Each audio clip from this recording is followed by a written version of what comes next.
Pada tahun 1999, seorang gadis cantik berusia 24 tahun yang bernama Miran tampak sedang kesulitan mencari pekerjaan dan ia selalu saja ditolak untuk magang di perusahaan manapun. Miran adalah seorang mahasiswi yang terlahir dari keluarga sederhana. Ia mempunyai seorang adik laki-laki yang memiliki kecerdasan rendah dan tidak seperti anak pada umumnya. Namun, hal itu tidak membuat Miran mengurangi rasa sayangnya pada si adik. Terbukti ketika adiknya dirundung oleh anak-anak lain, Miran tak kuasa menahan air matanya tatkala melihat sang adik diperlakukan buruk seperti itu.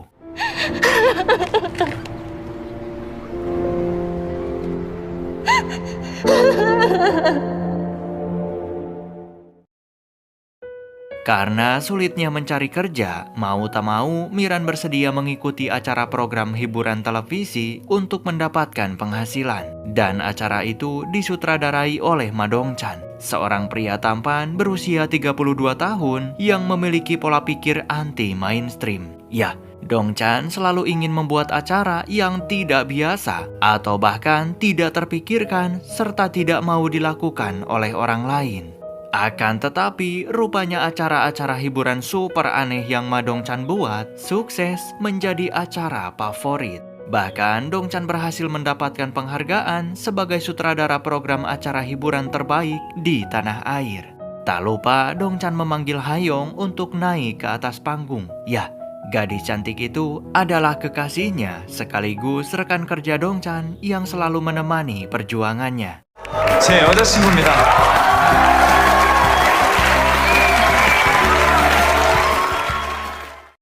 Suatu hari, Dong-chan kembali terpikirkan sebuah ide gila di mana ia berencana untuk membuat eksperimen kroinika atau pembekuan manusia selama 24 jam. Kali ini, Dong-chan akan ikut serta dalam proyek tersebut dan membutuhkan satu orang gadis agar hasil percobaannya sempurna. Tentu saja, Hayong tidak setuju dan mencoba untuk melarang Dong-chan karena ia takut Dong-chan pacarnya kenapa-napa. 자기 추위 잘 타잖아. 여름에 에어컨 한 번도 안 틀고 찬물에 샤워도 싫어하면서.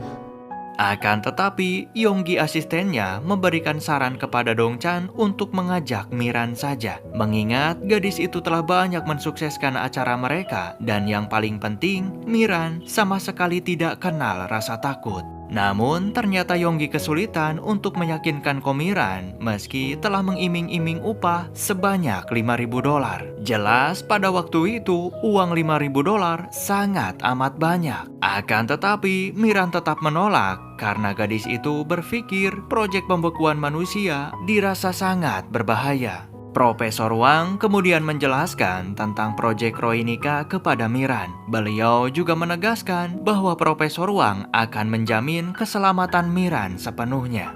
Di tengah situasi linglung yang sedang Miran hadapi, gadis itu lalu pergi ke dukun dengan kedua sahabatnya. Di sana, ternyata Miran malah disarankan untuk menerima proyek tersebut. Namun, untuk urusan jodoh, entah kenapa si paranormal tiba-tiba mengatakan bahwa Miran akan bertemu dengan cinta sejatinya 20 tahun lagi. 20년 후면 나 44인데? 그때까지 이러고 살라고요? 취업도 안 되고 돈도 없고? 아휴. Malamnya, Miran mencoba pergi berkencan dengan seorang pria kacamata, menonton film, dan menikmati kebahagiaan layaknya sepasang kekasih pada umumnya. Di momen itu, Miran nyaris merasakan ciuman pertama seumur hidup. Akan tetapi, semuanya gagal karena adik Miran muncul dan membuat si pria kacamata terkaget-kaget.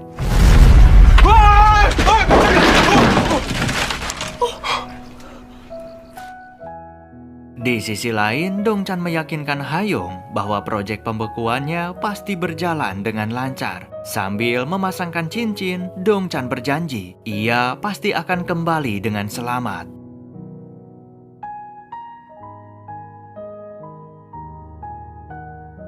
Esok harinya, Dong-chan menemui Direktur Kim, atasannya, untuk meminta izin proyek pembekuan yang akan ia lakukan. Awalnya, Direktur Kim menolak karena takut terjadi sesuatu yang membahayakan. Namun, usai Dong-chan melobi habis-habisan bosnya tersebut, pada akhirnya Direktur Kim pun setuju.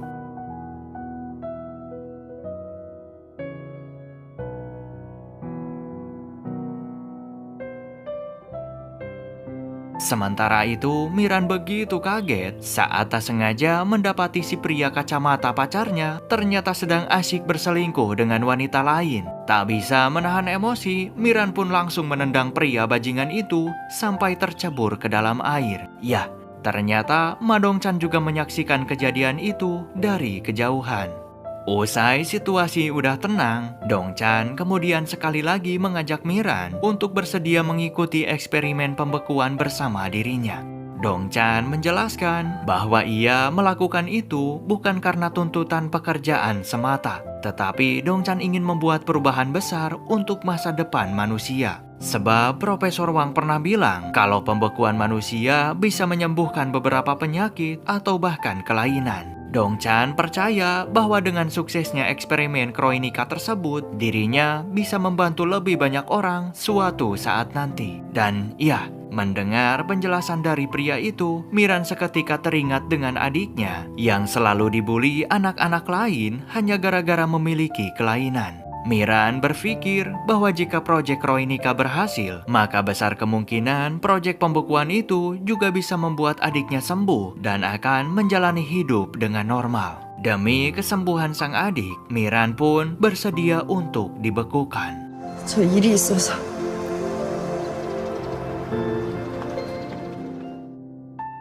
Singkat cerita, Miran dan Dongchan masuk ke dalam kapsul pembeku. Rencananya, mereka berdua akan dicairkan kembali dalam waktu 24 jam ke depan.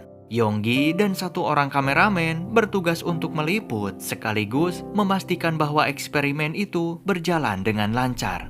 Akan tetapi, tepat 2 jam sebelum Dongchan akan dicairkan, tiba-tiba Profesor Wang pergi meninggalkan lab karena ada urusan mendadak. Sayangnya, Profesor Wang diserang oleh seseorang ketika dalam perjalanan.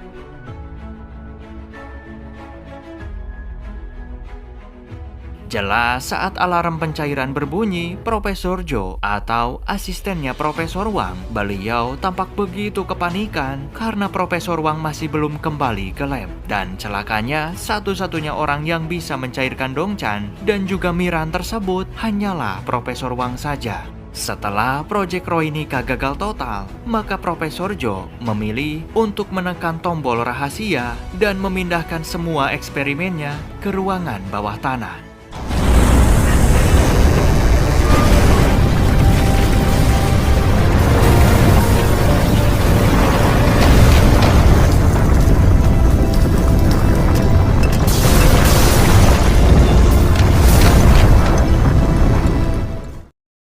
Setelah proyek Kroinika gagal total, Yonggi kemudian melaporkan hal itu kepada Direktur Kim. Tak mau namanya terseret dan karirnya hancur berantakan, maka Direktur Kim menyuruh Yonggi untuk merahasiakan proyek tersebut dari siapapun, supaya karir mereka tetap aman. Direktur Kim juga membujuk Hayong untuk menutupi keterlibatan stasiun TV dengan proyek Kroinika yang dilakukan oleh Ma Dongchan. Sebagai gantinya, Hayong akan dinaikkan jabatan. Dengan berat hati, Hayong pun memberitakan tentang kasus hilangnya Ma Dongchan. Dalam berita tersebut, Hayong benar-benar menutupi proyek Kroinika dan seolah-olah Ma Dongchan telah menghilang tanpa sebab yang jelas. Tepat ketika berita selesai ditayangkan, gadis itu lalu menangis sejadi-jadinya.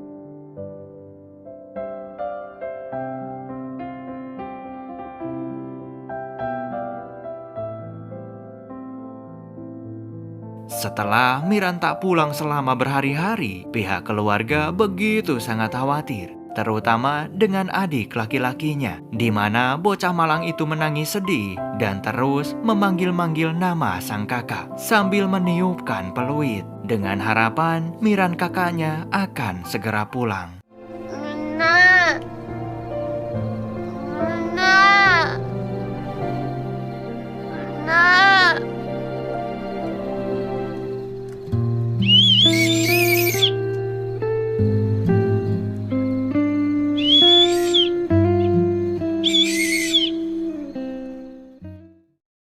Esok harinya, Profesor Jo mengirimkan surat dan foto Miran yang saat ini sedang dalam keadaan membeku. Setelah menjelaskan semua kejadiannya, Profesor Joe meminta keluarga Miran agar tidak melapor polisi ataupun orang lain, karena hal itu akan sangat membahayakan nyawa Miran sendiri.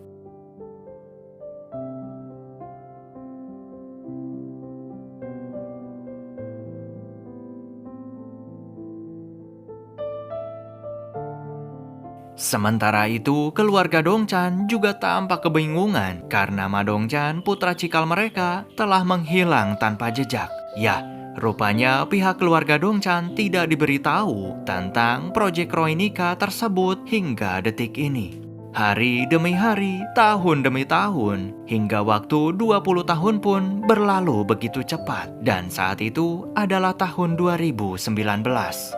Profesor Joe tampak panik saat menyadari bahwa Profesor Wang telah tersadar dari koma. Ya, ternyata Profesor Wang berhasil selamat dari maut usai insiden penyerangan 20 tahun yang lalu. Dalam keadaan sempoyongan, Profesor Wang kemudian mencairkan Dongchan dan juga Miran untuk kemudian beliau kembali jatuh pingsan. Setelah terbangun dari tidur selama 20 tahun, Dongchan benar-benar merasa linglung hingga pada akhirnya pria itu pingsan di tengah jalan.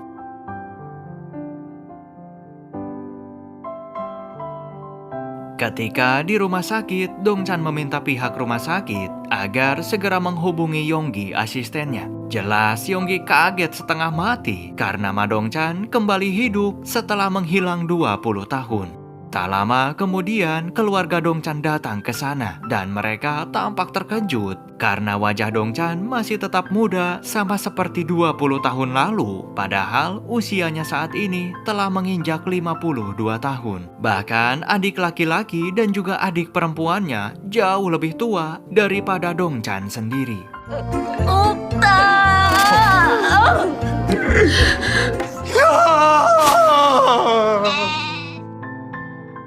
Dongchan semakin bingung tatkala Yonggi dan juga Direktur Kim datang ke sana. Dongchan benar-benar kesulitan untuk bisa mengenali wajah Yonggi yang saat itu udah terlihat sangat amat tua.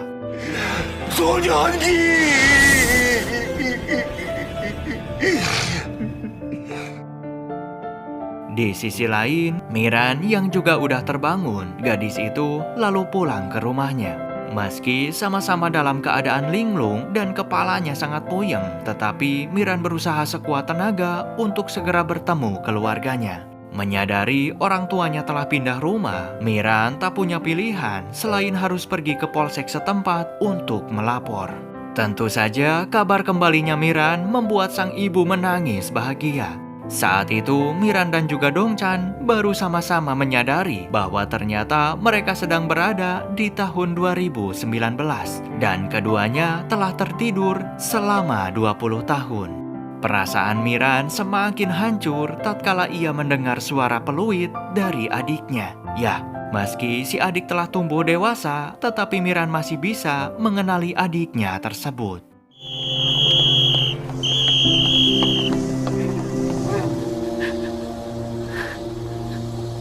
남태야.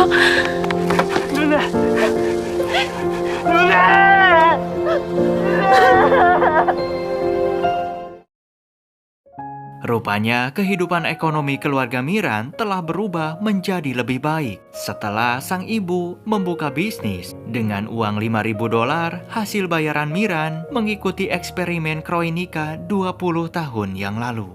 Sementara hal itu berbanding terbalik dengan kehidupan Ma Dongchan, di mana keluarga pria itu jatuh miskin setelah mereka menggunakan banyak uang untuk mencari keberadaan Dongchan. Bahkan Dongchan juga kehilangan sang ayah yang stroke dan meninggal dunia beberapa tahun yang lalu. Esok harinya Dongchan menemui Profesor Joe untuk menanyakan apa yang sebenarnya terjadi. Profesor Joe lantas menceritakan tentang penyerangan yang terjadi kepada Profesor Wang, sehingga rencana pencairan Dongchan harus tertunda karena Profesor Wang terbaring koma selama 20 tahun. Namun sayangnya saat ini Profesor Wang mengalami hilang ingatan karena kondisi beliau belum benar-benar pulih. Dongchan serta Miran harus tetap menjaga suhu tubuhnya di angka 31,5 derajat agar tetap aman. Karena jika suhu tubuh mereka naik, maka keduanya akan dalam bahaya besar. Profesor Jo meminta Dongchan untuk bersabar, sebab hanya Profesor Wang saja yang bisa menormalkan kembali suhu tubuh Dongchan dan Miran seperti sedia kala lagi. Tak lama setelah itu, Dongchan tak sengaja bertemu dengan Hayong yang saat ini gadis itu udah menjadi perawan tua. Dongchan meminta maaf karena ia telah melanggar janjinya dan kembali jauh lebih lama dari yang telah direncanakan. Ya, pertemuan itu menjadi sangat emosional bagi Hayong karena kata maaf dari Ma Dongchan tak akan bisa mengembalikan waktu 20 tahun yang telah ia lalui dengan menderita dan juga sangat kesepian.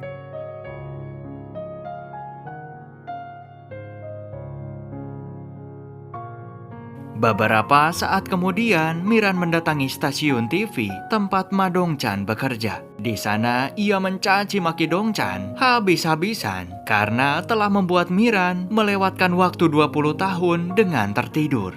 Usai menangis bareng-bareng meratapi kenyataan yang mengerikan tersebut, Dongchan lalu mencoba meyakinkan Miran bahwa semuanya pasti akan baik-baik saja. Jelas kemunculan Miran membuat Direktur Kim dan juga Yonggi semakin jantungan. Karena besar kemungkinan tuh bocah berdua bakalan buka suara ke publik tentang proyek Kronika yang selama ini telah dirahasiakan oleh stasiun TV, tepatnya oleh Direktur Kim. Meski secara KTP, Miran udah berusia 44 tahun, namun karena jiwa dan fisiknya masih muda, gadis itu lalu memutuskan untuk melanjutkan kembali kuliahnya yang sempat tertunda 20 tahun. Akan tetapi, takdir rupanya mempertemukan Miran dengan si pria kacamata mantan kekasihnya di masa lalu, yang mana saat ini tuh bapak-bapak bekerja menjadi dosen di universitas yang sama dengan tempat Miran kuliah. Jelas melihat ada seorang gadis yang sangat mirip dengan Komiran. Lutut si dosen kacamata itu seketika lemas dan seolah tidak percaya dengan apa yang ia lihat.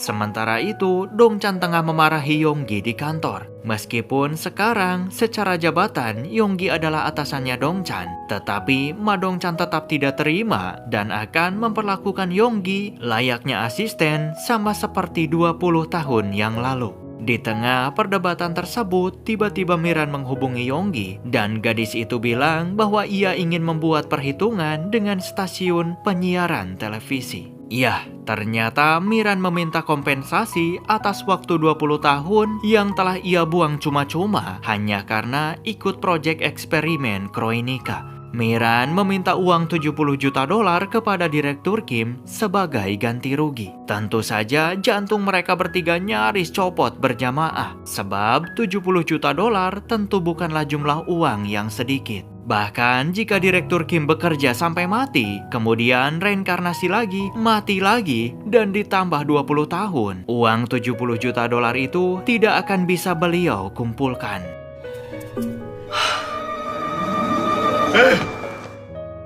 Malamnya, si adik memberikan Miran sebuah roti yang adiknya buat sendiri. Karena dulu Miran pernah menyuruh si adik untuk menjadi pembuat roti yang hebat. Melihat hal itu, tentu hati Miran merasa begitu hancur. Sebab ia tak bisa menemani adiknya tersebut tumbuh dewasa hingga mampu mewujudkan impiannya untuk membuat roti. Suasana haru juga terasa tatkala Miran kembali bertemu dengan kedua sahabatnya yang saat ini udah bergelambir dan menjadi ibu-ibu. Pertemuan itu jelas membuat mereka gogodeg karena Miran masih sangat terlihat awet muda dan seolah-olah Komiran telah menolak tua. Miran lantas merahasiakan fakta yang sebenarnya dan berdalih kalau selama ini ia tinggal di Amerika. Di sisi lain, Dongchan tengah bertemu dengan Hayong. Ya, tampaknya Ma Dongchan ingin memperbaiki kembali hubungan mereka yang terbengkalai selama 20 tahun terakhir. Dongchan menegaskan bahwa dirinya masih sama seperti Dongchan yang dulu dan eksperimen pembekuan itu sama sekali tidak mengubah apapun tentang kepribadian Ma Dongchan. 난 너처럼 물리적인 20년 세월을 보내질 않아서 달라질 수 없었어. 하지만 넌 다를 거야. Namun semuanya berubah tatkala Yongtak, mantan suami adiknya Dongchan yang bekerja sebagai polisi. Pria itu memberitahu Dongchan kalau selama ini Ma Dongchan telah menghilang tanpa sebab bagai ditelan bumi. Sehingga pihak kepolisian kesulitan mencari Dongchan karena tidak adanya motif atau laporan yang jelas dari pihak penyiaran televisi.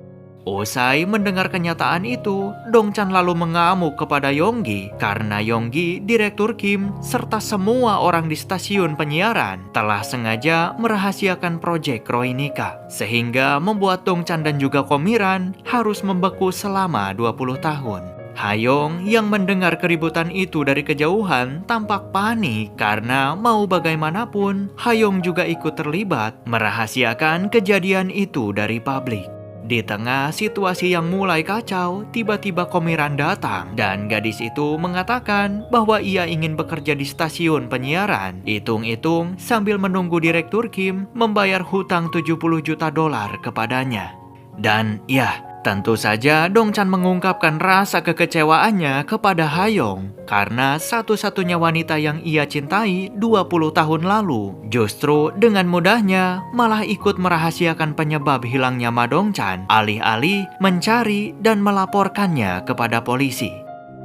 어느 날은 살아 돌아왔다는 기사를 기다리고 어느 날은 외국 어디에 있다는 속보를 기다리면서 보도국을 지켰어. 근데 1년이 지나도 아무 소식이 없더라.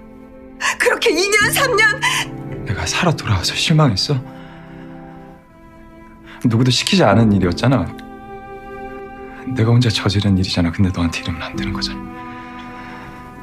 그만하자.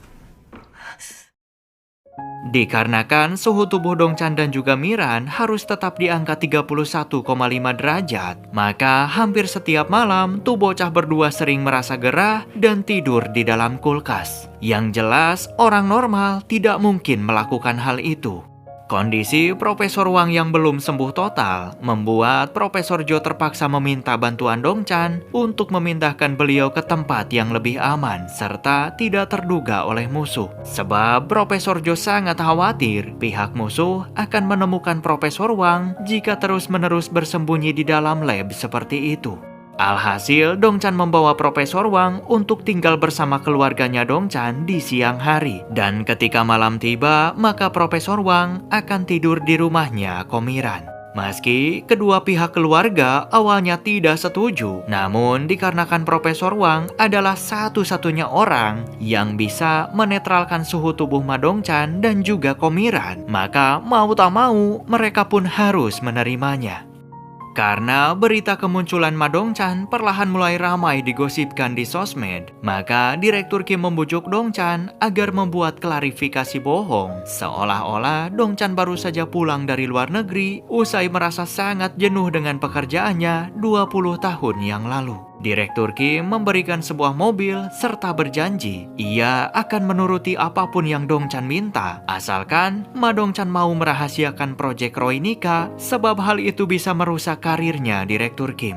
Namun setelah terbiasa hidup di zaman batu, maka tentu saja Dongchan sempat kebingungan tatkala pria itu mencoba mobil baru yang diberikan oleh Direktur Kim tersebut. Usai mulai terbiasa beradaptasi dengan gaya hidup modern, Dongchan lalu memberikan sebuah ponsel kepada Komiran agar mereka berdua bisa lebih mudah untuk berkomunikasi. Dan ya, ternyata gadis itu tampak senang saat mengirim stiker kepada Dongchan, di mana hal-hal semacam itu tidak mungkin bisa dilakukan menggunakan ponsel cinit-nitnya yang jadul. Namun tak lama kemudian mereka dikejutkan oleh dua orang penjahat yang langsung menculik mereka dengan mobil pengantar makanan beku. Akan tetapi alih-alih merasa kedinginan, keduanya justru merasa sangat nyaman sebab suhu dingin sangat cocok dengan tubuh mereka daripada panas.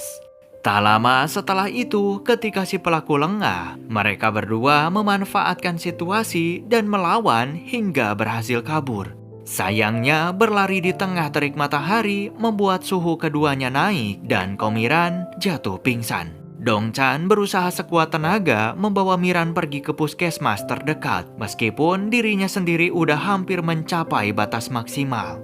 Ketika tiba di rumah sakit, Dongchan langsung mengguyur tubuhnya sendiri dengan air supaya suhu tubuhnya kembali turun. Namun perasaannya begitu hancur saat ia melihat Komiran yang harus terbaring di rumah sakit. Dongchan begitu menyesal karena seandainya dulu ia tidak mengajak Miran melakukan eksperimen Kroinika, maka tentu saja gadis itu tidak mungkin menjadi lemah seperti saat ini.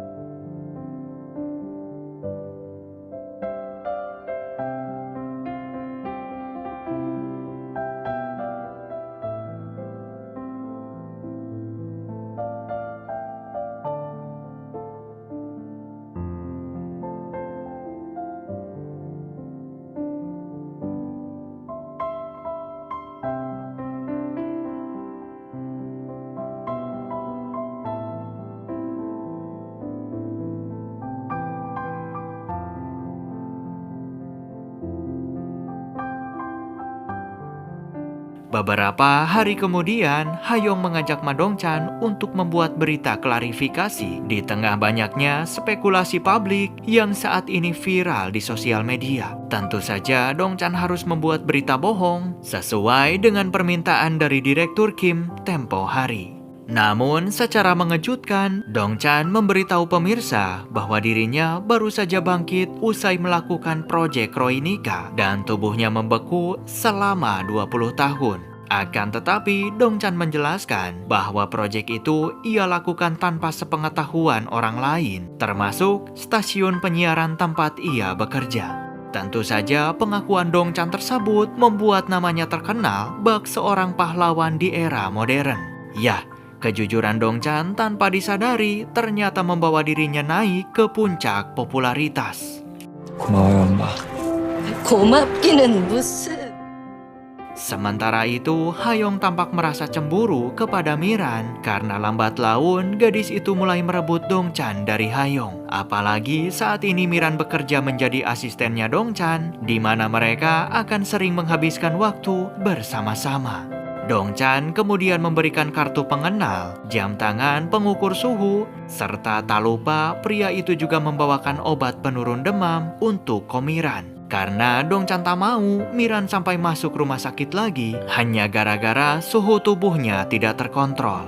Beberapa hari kemudian, Miran terus diganggu dosen kacamata mantan pacarnya di masa lalu. Merasa kesal dengan tingkah pria bajingan tersebut, maka Komiran langsung menghajar si dosen hingga babak belur dan keduanya dibawa ke polsek setempat. Namun suasana semakin kacau tatkala Dongchan datang ke sana. Usai mendengar permasalahannya, Dongchan yang tak terima dengan kelakuan si dosen yang cunihin, pria itu langsung mengamuk dan hampir mengeluarkan jurus pamacannya di kantor polisi.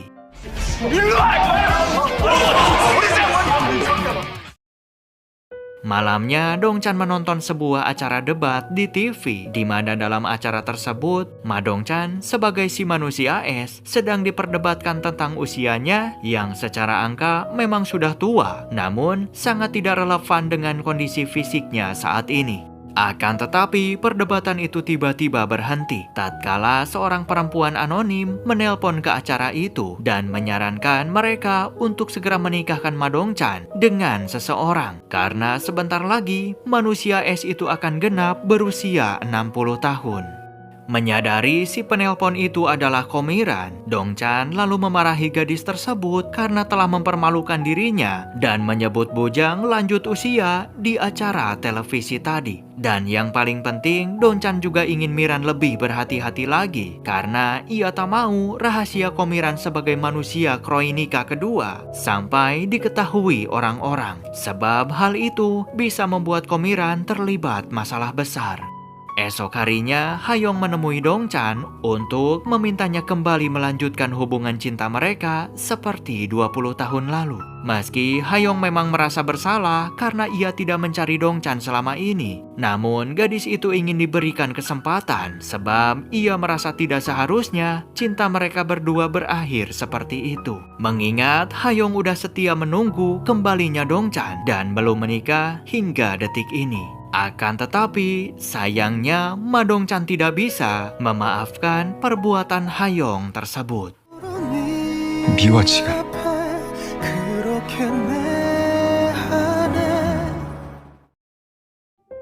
Setelah nama Dongchan naik dan menjadi superstar di Korea Selatan, Direktur Kim memperlakukan Dongchan dengan sangat baik karena beliau ingin memanfaatkan nama besar Dongchan untuk bisa bergabung dengan partai politik yang berkuasa saat itu. Dongchan lalu kembali akan membuat sebuah program acara hiburan dengan konsep kembali ke masa lalu, di mana sekumpulan orang-orang berusia di atas 50-an akan melakukan berbagai jenis aktivitas yang biasa mereka lakukan ketika di umur 20 tahun.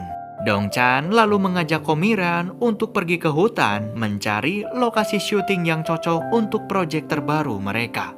Namun sialnya, mereka berdua malah tersesat dan terik matahari membuat suhu tubuhnya naik hingga Komiran jatuh pingsan. Keadaan semakin memburuk tatkala Dongchan menyadari bahwa ternyata Komiran lupa membawa obat penurun demam. Tanpa pikir panjang, Ma Dongchan langsung memberikan obat miliknya kepada gadis itu. Dan tepat setelahnya, Dongchan pun tidak sadarkan diri. Beberapa saat kemudian, Miran terbangun dan menangis histeris usai mendapati Dongchan yang rela mengorbankan dirinya sendiri demi menyelamatkan Komiran. Di tengah derayan air mata gadis itu, tiba-tiba hujan pun turun dan panas tubuh Dongchan perlahan-lahan mulai turun. Usai melihat Dongchan tersadar, entah kenapa Komiran secara mengejutkan mencium bibir pria itu.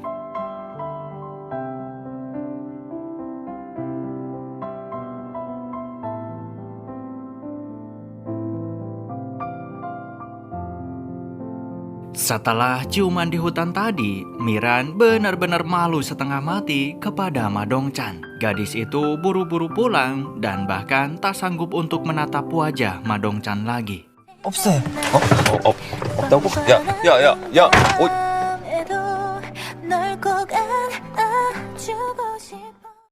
Setibanya di rumah, Miran mencoba meminta maaf, di mana tadi ia tak sengaja dan mengaku telah kelepasan jurig. Komiran beralasan kalau ia hanya ingin merasakan berciuman untuk pertama kalinya dengan seorang pria sebelum ia mati. Tentu saja Dongchan jadi bingung karena ia tidak mengerti kenapa Miran bisa menciumnya padahal mereka berdua tidak berpacaran.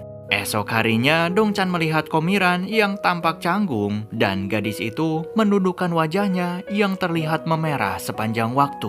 Alhasil, Dongchan pun mengajak Miran untuk berbicara di suatu tempat. Guna meluruskan kesalahpahaman kemarin, maka Dongchan bertanya apakah Miran akan tetap memberikan ciuman apabila kemarin ia tersesat dengan pria lain selain Ma Dongchan. Namun, seketika Dongchan terdiam di saat Miran menjawab bahwa ia tak akan menciumnya jika pria itu bukanlah Ma Dongchan.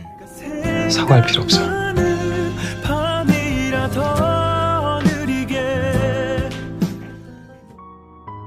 Malamnya, Dongchan diajak Direktur Kim untuk makan malam dengan pejabat partai politik sekaligus pengusaha terkenal. Namun, Dongchan begitu kaget saat ia bertemu dengan Lee Sok-du, seorang pimpinan dari Unsung Group. Sebab Dongchan pernah melihat wajah Sok-du berada dalam kapsul kronika yang belum dicairkan. Esok harinya, Dongchan mendapat kabar buruk di mana mobil Profesor Jo telah diserang oleh musuh. Beruntungnya, Profesor Jo selamat dari serangan tersebut.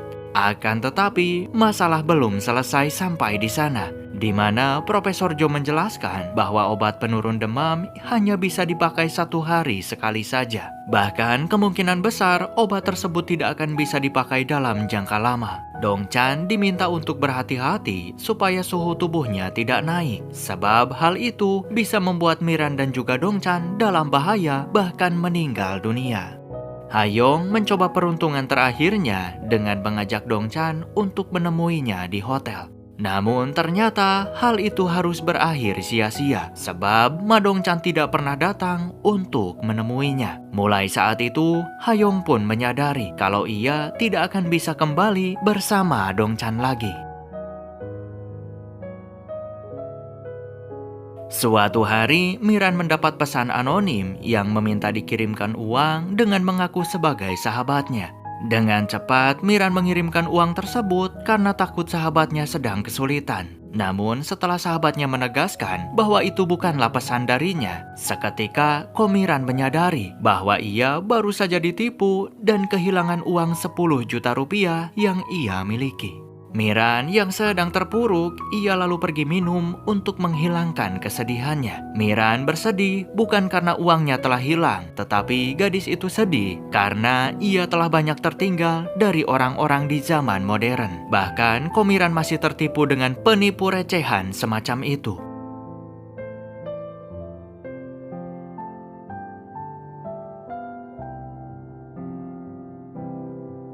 Melihat alarm suhu tubuh Miran terus naik, maka Dongchan dengan cepat mencari gadis itu karena takut terjadi sesuatu.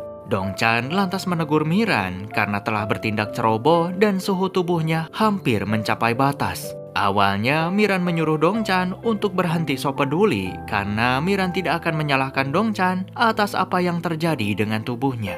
Namun, gadis itu seketika terdiam tatkala Dongchan mengatakan bahwa semakin Miran banyak bertingkah, maka Ma Dongchan semakin mulai mencintai Komiran.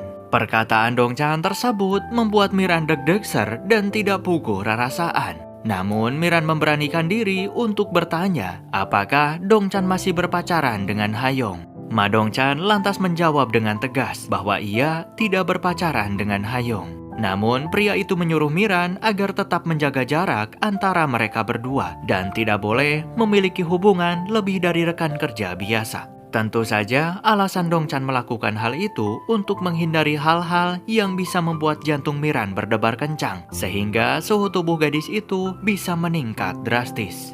Beberapa saat kemudian, Hayong memberitahu Dongchan kalau saksi penyerangan mobil Profesor Jo akan datang ke stasiun penyiaran untuk memberikan bukti. Akan tetapi, sayangnya wanita tersebut dicegat di jalan dan dihabisi oleh Lee Sok-du.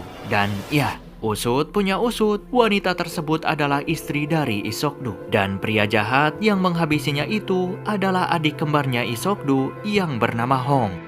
Tepat di tahun 99, Lee Sok-du mengalami kecelakaan dan dimasukkan ke dalam kapsul kronika. Sementara tubuh Lee Sok-du dibekukan, maka diam-diam Hong berpura-pura menjadi Lee Sok-du dan menggantikan peran kakaknya tersebut. Hidup dengan penuh kekuasaan membuat Hong merasa nyaman hingga ingin menyingkirkan Lee Sok-du kakaknya untuk selamanya. 난 이석두지 이형두가 아닙니다. Kabar mengejutkan juga datang menimpa Komiran, di mana status Komiran sebagai manusia es kedua di dunia viral di internet. Usai seseorang membocorkan rahasia tersebut ke publik, Miran seketika bersedih karena mulai hari itu mungkin sesuatu yang buruk serta berbahaya akan selalu mengintai dirinya. Namun, Dongchan memeluk gadis itu dan berusaha meyakinkan Miran bahwa semuanya akan baik-baik saja.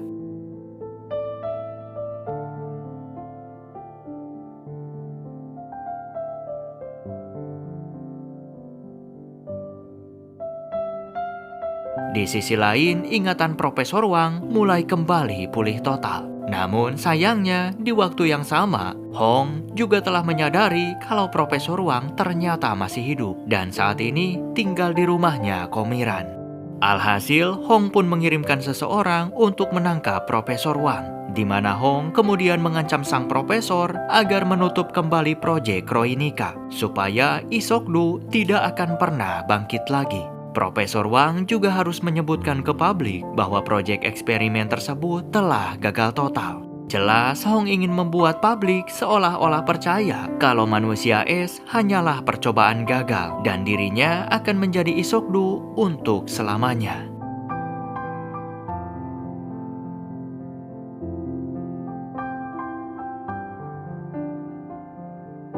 Esok harinya, Dongchan begitu panik saat ia mendapat kabar Komiran tengah sakit flu.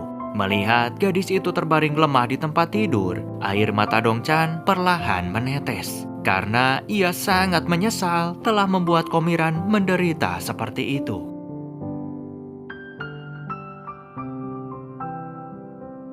Beberapa hari kemudian, usai Komiran sembuh, mereka lalu pergi liburan sembari mencari lokasi syuting yang bagus. Namun, tiba-tiba Dongchan mendapat panggilan dari Profesor Wang yang meminta untuk segera bertemu. Sebelum pergi, Dongchan berpesan agar Komiran kembali ke hotel dan jangan pernah membukakan pintu untuk siapapun sampai Dongchan kembali nanti. Sayangnya, Profesor Wang memberitahu Ma Dongchan kalau Dongchan dan juga Komiran tidak punya kesempatan hidup lebih lama. 박사님, 그 여자랑 나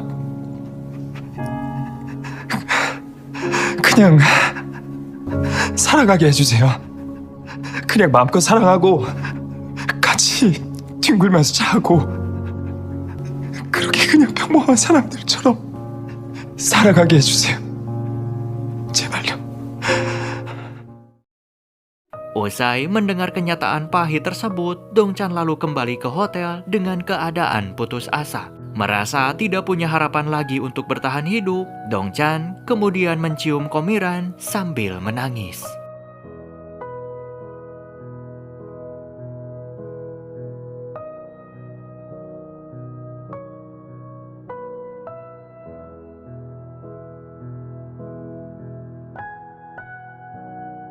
Setelah kejadian hari itu, mereka berdua seringkali berkencan diam-diam di kantor hingga nyaris saja ketahuan oleh Yonggi.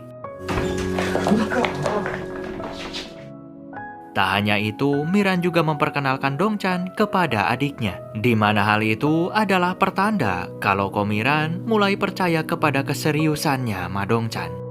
Hari demi hari berlalu begitu cepat, dan acara syuting proyek terbaru mereka pun resmi dimulai. Dongchan sangat senang tatkala ia bisa melihat kebahagiaan yang dirasakan oleh orang-orang yang kembali bisa bernostalgia dengan masa mudanya.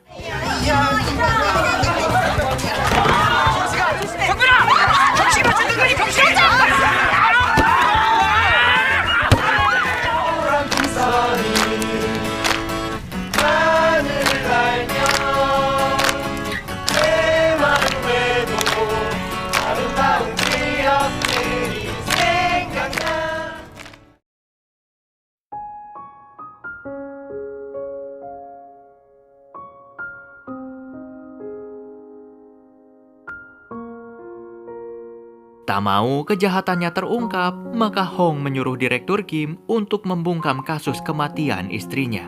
Tentu saja demi bisa bergabung dengan partai politik, maka Direktur Kim langsung memberitahu Hayong agar segera menutup berita kasus kematian istrinya Lee Sok-du dan menggantinya dengan berita lain.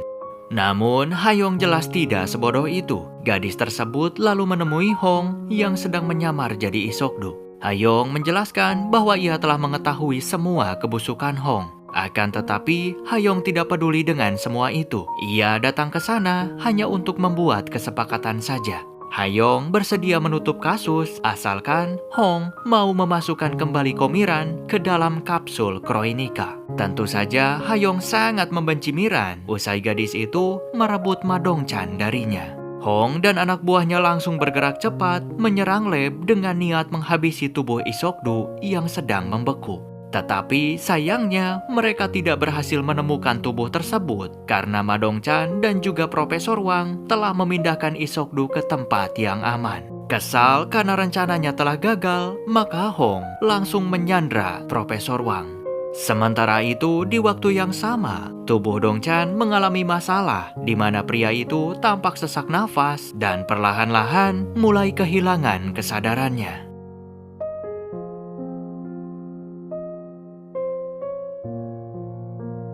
Mendengar kabar Dongchan masuk rumah sakit, tentu saja Miran panik dan segera berlari sekencang mungkin untuk melihat keadaannya. Profesor Jo kemudian mengatakan bahwa memar di tubuh mereka bukan memar biasa, tetapi itu adalah efek samping dari pembekuan. Hal itu bisa mengancam nyawa Dongchan dan juga Miran jika tidak segera diobati dalam waktu 24 jam.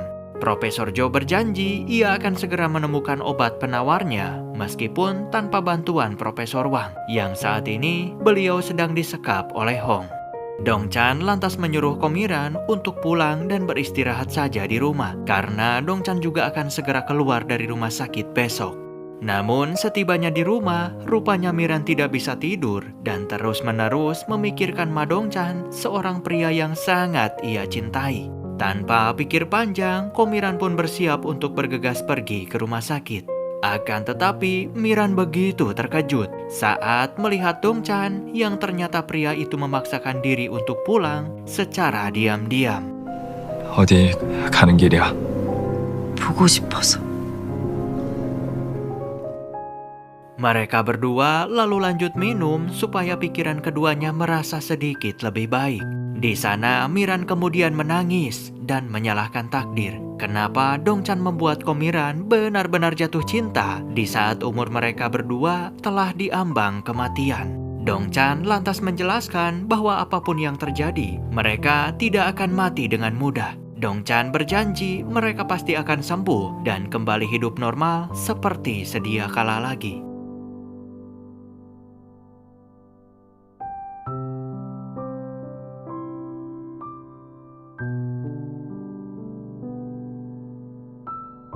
Esok harinya, Dongchan menjemput putra kandung Isokdu yang baru saja pulang dari luar negeri. Ketika di perjalanan, mobil mereka hampir saja dicegat oleh antek-anteknya Hong. Beruntung Yongtak dengan cepat membereskan para bedebah tolol tersebut. Dongchan kemudian menemui Hong dan mengajak pria bajingan itu untuk membuat kesepakatan, di mana Dongchan akan memberikan tubuhnya Isokdu asalkan Hong mau melepaskan Profesor Wang. 나는 황 박사가 필요하고 당신은 이석두가 필요하고. 이거 어때? 솔깃하지 않아? Hong lantas mengancam Hayong agar segera memberitahu di mana keberadaan jasad Isokdu. 고미란을 다시 냉동 캡슐에 넣어줘요. 그게 우리 거래예요. Tentu saja dengan bukti rekaman suara itu, Hayong terpaksa buka suara dan mengatakan bahwa saat ini tubuh Isokdu disembunyikan oleh Profesor Jo di suatu tempat. Sebagai gantinya, Hayong menyuruh Hong agar melepaskan Profesor Wang serta jangan pernah mengganggu hidup Ma Dongchan lagi.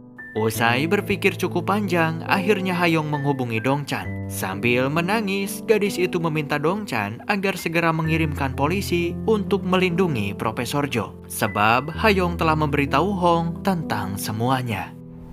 그건 어떻게 알았어? 내가 이영도한테 얘기했어. Dan ya, beruntung Yongtak tiba di lab di waktu yang tepat, sehingga pria bajingan suruhan Hong tidak bisa mendekati Profesor Jo yang kala itu tengah bekerja keras menemukan obat penawar.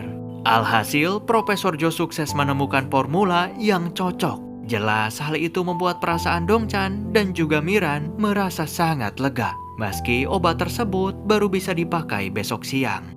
Pagi harinya, Dongchan panik karena ternyata Komiran diam-diam menguji coba penawar itu lebih dulu tanpa sepengetahuan Ma Dongchan. Meski semuanya berjalan lancar, namun Profesor Jo mewanti-wanti mereka berdua untuk selalu menjaga suhu tubuhnya di angka 31,5 derajat. Sebab Profesor Jo belum berhasil menciptakan formula untuk menetralkan suhu tubuh seperti yang dilakukan oleh Profesor Wang. Beberapa hari kemudian, acara hiburan karya sutradara Ma Dongchan pun segera ditayangkan di TV. Namun ketika acara sedang berlangsung, tiba-tiba tayangan berubah menjadi klarifikasi dari Isokdu, yang mana selama ini identitasnya telah dicuri oleh Hong, adik kembarnya beliau. 1999년 그날 밤 24시간의 실험을 끝내고 해동을 기다리던 우리에겐 대체 무슨 일이 있었던 걸까? 바로 이 사람, 운성그룹 이석두 회장의 동생 이형두가 있다. 진짜 이석두입니다. Setelah tayangan yang membuat geger publik tersebut, Ma Dong-chan mendapatkan sanksi berupa skor selama 1 bulan karena telah melanggar kedisiplinan. Direktur Kim tampak lega usai Dong-chan meyakinkan si bos kalau namanya tidak akan terseret dengan kejahatan yang dilakukan oleh Hong. Sementara itu, Unsung Group mulai memanas setelah berita yang dibuat Ma Dong-chan membuat anggotanya ragu dengan pemimpin mereka. Awalnya, Hong masih bersikap santai dan kekeh mengaku dirinya adalah Lee Sok-du. Akan tetapi, semua kebusukannya terbongkar tatkala Lee Sok-du yang asli datang ke sana dengan diantar oleh putranya. Lee Sok-du berhasil meyakinkan semua orang saat beliau membacakan kembali surat wasiat peninggalan almarhum ayahnya. 운성제약은 외국 기업에 팔지 말고 지켜달라고 하셨습니다. 운성제약을 꼭 지켜내라고. 회장님, Setelah kejahatan Hong terbongkar, maka Profesor Wang akhirnya bisa dibebaskan. Akan tetapi, sayangnya kabar gembira itu tidak bisa dirayakan oleh Dong-chan dan juga Komiran, sebab mereka berdua tak bisa berpelukan karena suhu tubuhnya akan naik.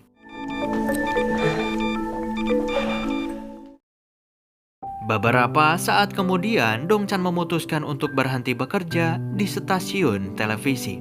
Jelas hal itu membuat Yonggi bergembira sebab mantan seniornya yang super duper rese itu akhirnya akan segera angkat kaki. Akan tetapi tidak demikian dengan Direktur Kim karena beliau sangat ingin Dong-chan bertahan usai nama Ma Dong-chan mendapatkan banyak sekali pujian dari masyarakat setelah sukses membongkar kejahatannya Hong, di mana hal itu akan sangat berdampak positif bagi perusahaan mereka. Namun, usai berhenti bekerja dan memilih jadi pengangguran, Dong-chan seringkali merasa bosan di rumah dan pergi berkunjung ke stasiun penyiaran. Tentu saja, ia pergi ke kantor hanya untuk menemui Komiran pacarnya.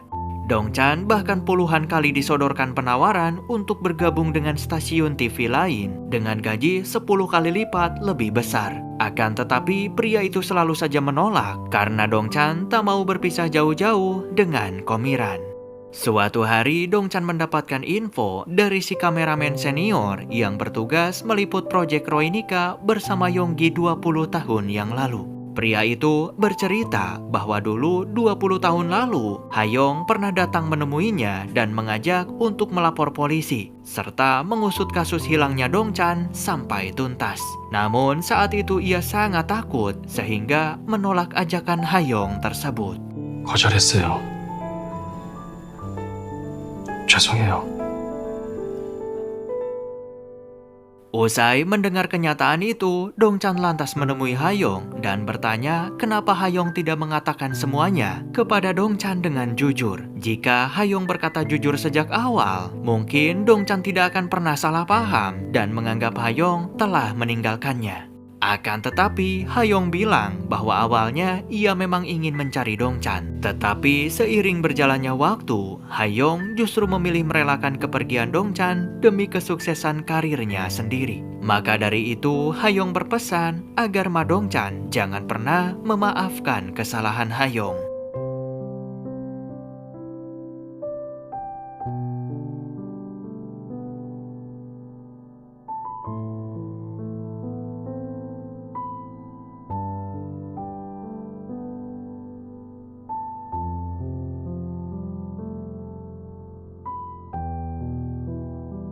Ketika di perjalanan pulang, Miran tiba-tiba dikejar oleh seorang pria misterius yang tak lain orang itu adalah anak buahnya Hong. Beruntung, Dong-chan sedang berkunjung ke rumahnya Miran sehingga pria bajingan itu memilih untuk segera kabur.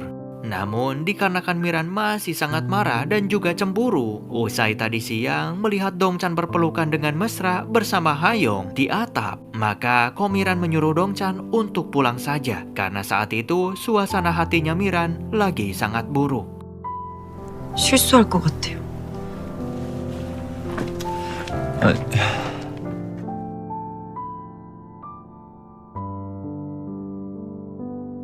Dong-chan lalu pergi menemui Profesor Wang untuk kembali membahas tentang jalan keluar menuju hidup yang normal lagi.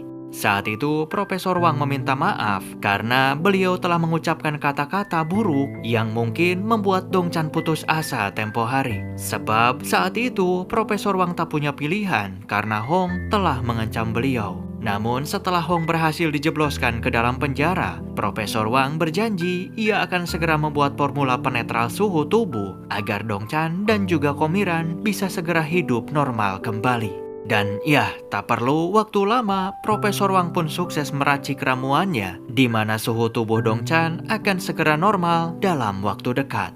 Esok harinya, Dongchan memutuskan untuk kembali bekerja di stasiun penyiaran.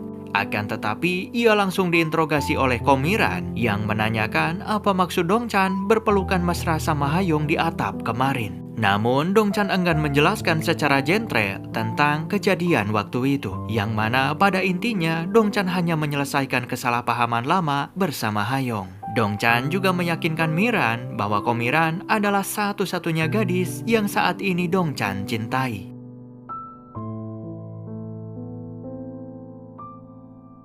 Setelah itu, Dongchan mengenalkan Miran sebagai pacarnya kepada keluarga. Di sana, Dongchan juga sekalian meminta izin kalau ia akan mengontrak di kamar atap milik ibunya Miran dengan alasan supaya lebih dekat ke kantor. Tinggal di rumah dengan satu atap yang sama membuat Miran diam-diam sering menemui Dongchan tanpa sepengetahuan sang ibu. Mereka bahkan telah membahas perihal pernikahan di masa depan karena Profesor Wang akan segera membuat formula untuk membantu mereka berdua menjadi manusia normal seperti sedia kala lagi.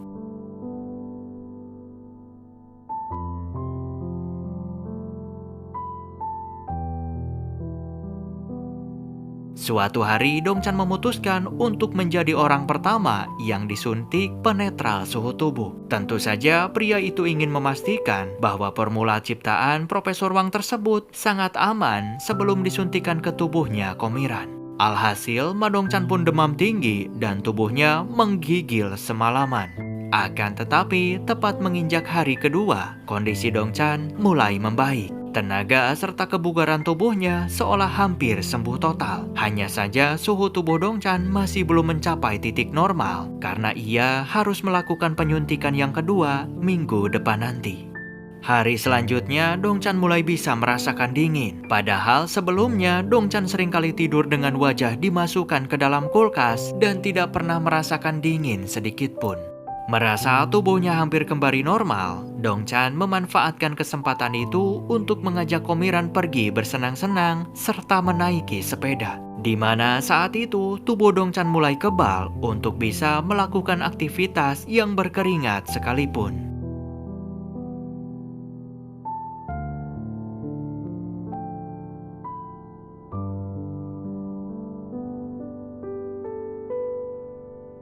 Hingga tibalah hari di mana suntikan kedua sekaligus yang terakhir akan Dongchan lakukan.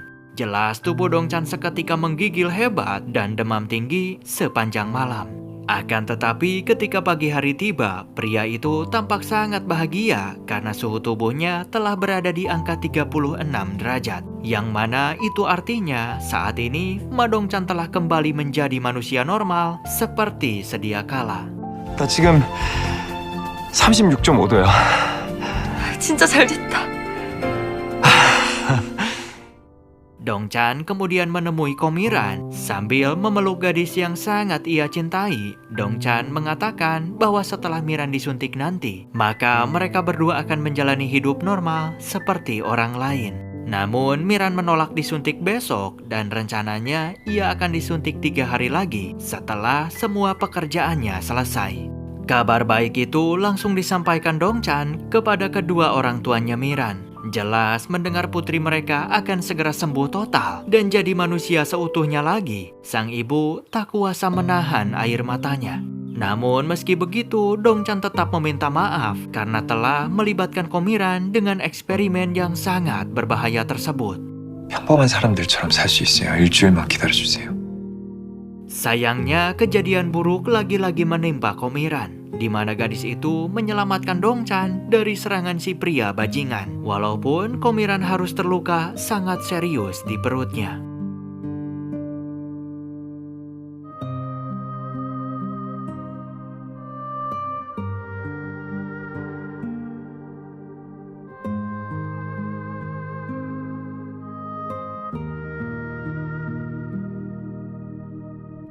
Keadaan semakin memburuk karena dokter mengatakan bahwa tubuh Komiran tidak bisa dioperasi, mengingat suhu tubuh gadis itu berada di bawah manusia normal. Sedangkan mereka tak punya banyak waktu sebab kondisi Miran benar-benar kritis. Alhasil, Profesor Wang menyarankan Dongchan agar kembali memasukkan Miran ke dalam kapsul Kronika supaya nyawa gadis itu tetap selamat. Dengan begitu, Profesor Wang akan melakukan segala upaya untuk bisa menemukan formula terbaik supaya ketika dicairkan nanti, suhu tubuh Komiran langsung normal dan bisa segera dioperasi. Setelah mendapat izin dari keluarganya, tubuh Komiran kembali dimasukkan ke dalam kapsul Kronika. Jelas perasaan Dongchan benar-benar hancur ketika ia harus melihat gadis yang sangat dicintainya kembali dibekukan.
Hari demi hari, bulan berganti tahun, hingga tak terasa 3 tahun pun telah berlalu. Dan Ma Dongchan tetap bersabar menunggu Komiran untuk segera dicairkan. Selama 3 tahun pula, Profesor Wang terus berusaha untuk menemukan obat terbaik dengan sangat berhati-hati. Tentu saja mereka merasa kesulitan, mengingat kondisi Miran sangat kritis, dan satu kesalahan kecil saja, maka nyawa gadis itu bisa melayang. Hingga suatu hari, Dongchan mendapatkan kabar bahwa Profesor Wang telah berhasil menemukan formula yang tepat. Namun sayangnya, proses operasi Miran berjalan sangat lama, hingga harus memakan waktu berhari-hari. Bahkan Dongchan nyaris putus asa dan berpikir bahwa nyawa kekasihnya mungkin tidak akan selamat. Akan tetapi, rupanya keajaiban pun terjadi, di mana Profesor Wang dan dokter sukses menyelamatkan Miran dari kritis. Bahkan Komiran saat ini telah tersadar dan menjadi manusia seutuhnya.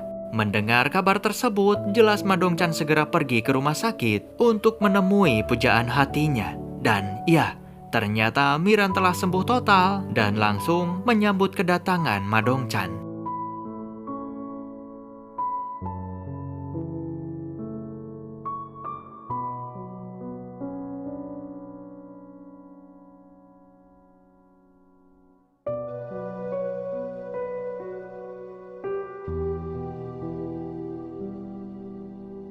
Beberapa saat kemudian, Miran membaca puluhan diari yang telah Ma Dongchan tulis selagi pria itu menunggu Komiran di dalam kapsul Kronika. Ketika membaca tulisan tersebut, air mata Komiran perlahan menetes. Usai ia menyadari bahwa Ma Dongchan benar-benar tulus mencintainya. 미란아, 너무너무 보고 싶다. Pada akhirnya, Dongchan menemani Miran yang memutuskan untuk melanjutkan belajar di luar negeri. Selain itu, mereka juga memulai hidup baru menjadi konten kreator yang membagikan seputar kehidupan sehari-hari mereka.